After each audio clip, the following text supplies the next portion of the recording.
You are listening to the UNO-AAUP Faculty Issues Podcast. This is episode 4, recorded on September 18, 2025. Welcome back to the UNO-AAUP Faculty Issues Podcast, where we talk about issues shaping faculty life here at the University of Nebraska at Omaha.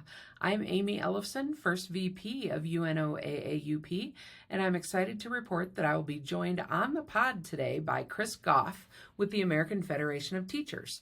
Chris will join me in just a few minutes to talk about coming to Omaha on October 3rd and 4th for student debt workshops.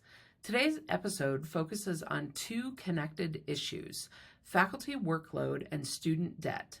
At first glance, these may seem like separate concerns, but when we look closer, both shape the daily realities of teaching, research, and service at UNO and in our home lives, and both are areas where your union has been working on your behalf. Faculty workload is one of the central concerns for any faculty member at a university.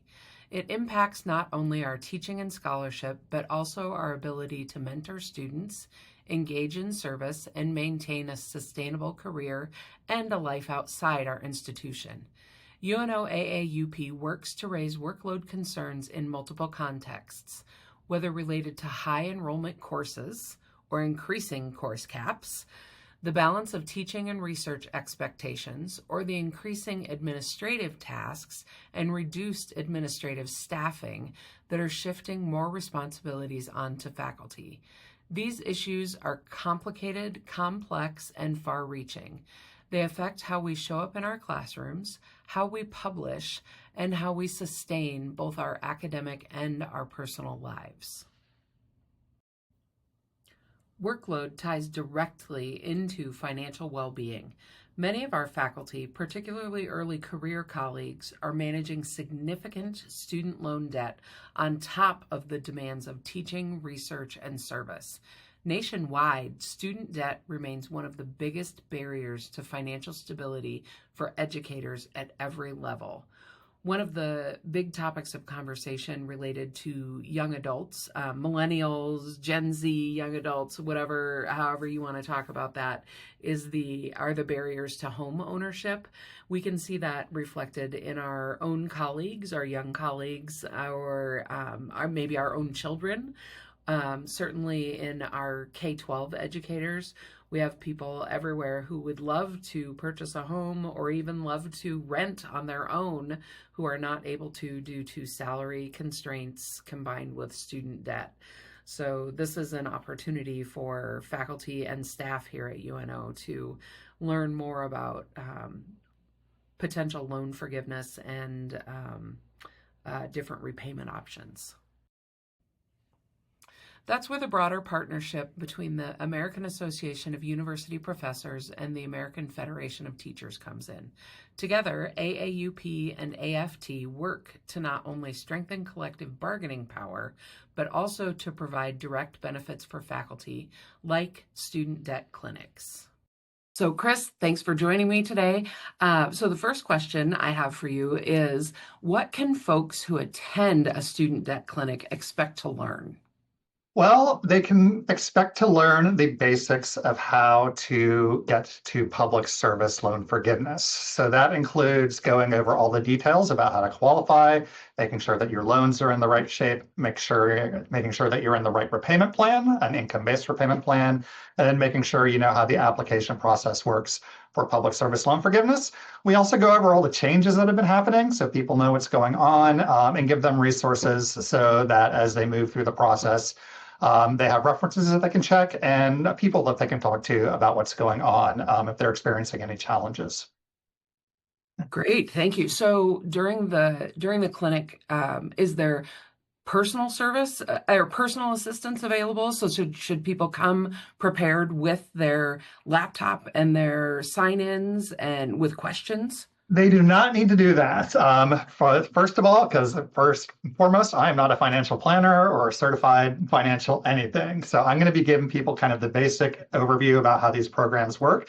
They will have all the information that they need to be able to go and apply afterwards, but I'm not going to be able to provide people with personal financial or tax advice around this. Okay, great. Thank you for clarifying. And then you mentioned public service loan forgiveness. So I heard that those programs are changing and not necessarily for the better for those who'd like to access them. Is it still worth people's time to learn about those programs? These programs are changing and they definitely are going through some restrictions, but they are still available for people who work in public service, and people should take advantage of those while they're available. But also one of the things that we do, and one of the really kind of important things about, our union is that we are fighting to preserve these programs and make sure that people have access to them. So we need people to pretend, or not pretend, but to actually act like these programs still exist because they do still exist. We need to hold people accountable for the failures in this program. And the fact of the matter is, people are still getting their loans forgiven. I just spoke with someone today who is on track to have their loan forgiven in the next 30 days, which is exciting. So people are still having their loans forgiven. It's harder now, which makes this information much more important and the supports that we're providing much more important. But there is still a path for people to have their loans forgiven in 10 years. We just need to make sure that people are on the straight and narrow to get it. Okay, so the most important thing is being in the correct program, applying, having all your ducks in a row, so to speak. Yep. And then, the document. You want to make sure you're keeping records so that at the end, if they say no, you say, I've got everything right here that I need. And you can demonstrate it to them. And we've had success in getting people over the hurdles when they've been rejected initially. So, Okay. And then this all sounds really complicated. So after the session, can people expect any kind of support after this initial session, or how does that work? absolutely. So, AFT for our members, we have online resources through our benefits program where people can actually go and we have a couple different benefits of companies that help support people through student loan repayment that people can enroll in for free and take advantage of that.